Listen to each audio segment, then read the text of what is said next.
Hai guys, balik lagi di She Starts From Home. Gak kerasa teman-teman kalau kita sudah masuk ke pertengahan bulan Agustus. Bahkan sudah tanggal 17 Agustus. Kita sudah merdeka selama 75 tahun. Nah, kalau kita dengar-dengar dari zaman orang tua kita, nenek moyang kita, mereka juga mengalami terkekang karena adanya penjajahan dari bangsa lain. Kalau di zaman kita sekarang ini, kita bukan dijajah oleh bangsa lain, tapi oleh COVID-19.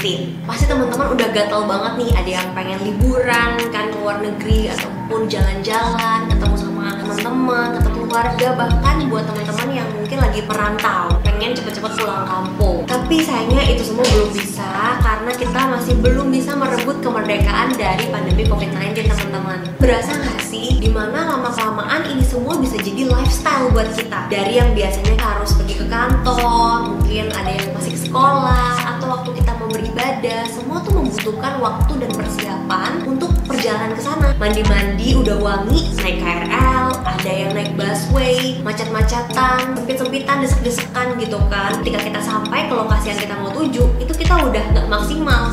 Kalau kita ambil sisi positif dengan adanya pandemi COVID-19 ini, semuanya ternyata bisa dilakukan secara virtual, bahkan tanpa batas ruang dan waktu. Tinggal klik, langsung bisa tetap lancar berkomunikasi. Aku mau sharing sedikit nih teman-teman. Aplikasi apa aja sih yang aku biasanya pakai untuk memperlancar komunikasi aku dengan banyak orang? Yang pertama adalah WhatsApp dan juga Line. Nah, pasti teman-teman udah pakai semua ya. Kalau WhatsApp itu bisa sampai 8 orang dalam satu kali telepon. Nah, kalau misalnya teman-teman keluarganya super banyak banget nih, sampai ratusan gitu ya, pilihlah Line karena dia bisa sampai 200 orang dalam satu kali telepon. Yang kedua adalah Facebook dan Instagram. Nah, teman-teman juga pasti kebanyakan anak-anak millennials tentunya udah punya nih Instagram. Tapi kalau yang orang tua, mungkin kebanyakan lebih di Facebook ya. Kalau buat teman-teman yang dulunya Instagram itu cuma bisa upload foto ataupun DM aja, sama Facebook juga cuma bisa upload, sekarang itu sudah bisa video call, bahkan bisa sampai 50 orang dalam satu kali telepon. Yang ketiga adalah aplikasi yang digunakan biasanya oleh perkantoran, sekolah, atau bahkan ibadah. Ada Zoom, ada Teams, ataupun Google Meet. Bisa juga kita pakai Webex dan juga Skype. Tapi yang memang kantor aku lagi gunakan dan kebetulan kita juga punya akses premiumnya, itu adalah Google Meet. Ini tuh dibuka juga untuk umum, free sampai bulan September 2020. Kira-kira fitur-fitur dari Google Meet kayak gimana aja sih? Yang pertama, jumlah peserta.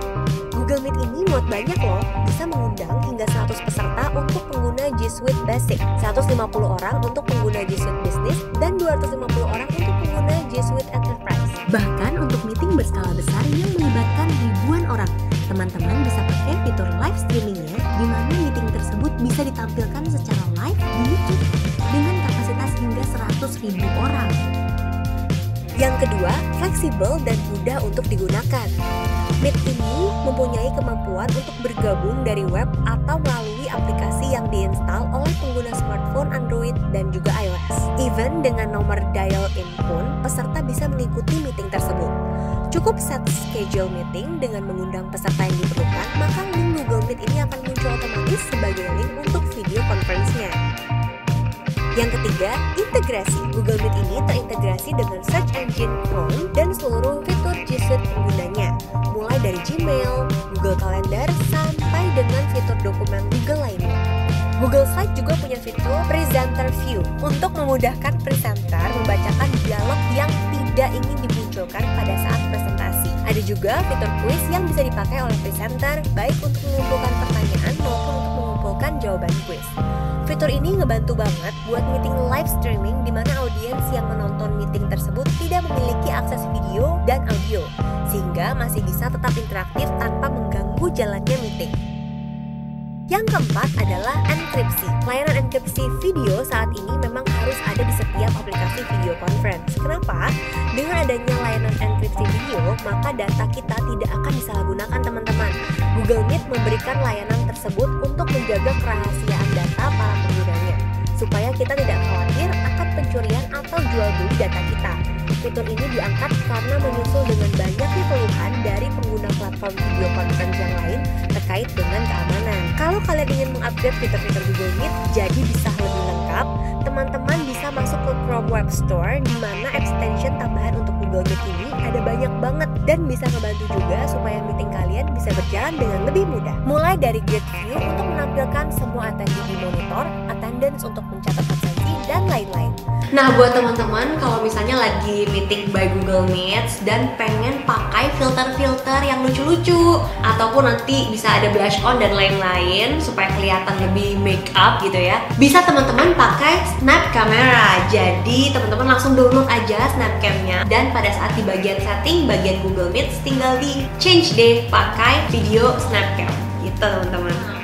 Mungkin pandemi ini masih berlangsung cukup lama ke depannya, tapi tanpa kita sadari ada banyak hal-hal positif loh teman-teman yang sangat impactful sebenarnya. Ada banyak dibuka lowongan pekerjaan, terutama buat teman-teman yang lokasinya jauh dari rumah. Teman-teman disabilitas itu punya chance untuk bekerja hanya dari rumah. Ibu rumah tangga bisa bekerja tanpa meninggalkan anak-anak mereka. Banyak juga loh ternyata mereka yang bekerja di rumah itu lebih mendapatkan konsentrasi, bisa balance hidupnya, bisa lebih sering ketemu keluarga sambil melakukan pekerjaan. Jadi pekerjaan juga bisa lebih cepat selesai karena bisa di-manage dengan waktu yang lebih baik. Kita bisa cut pengeluaran-pengeluaran yang sebenarnya itu nggak penting.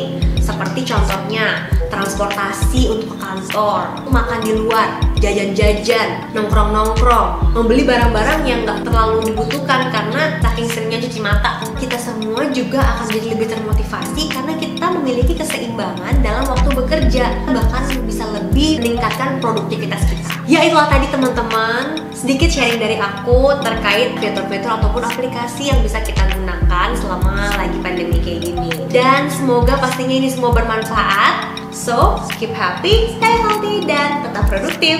Bye!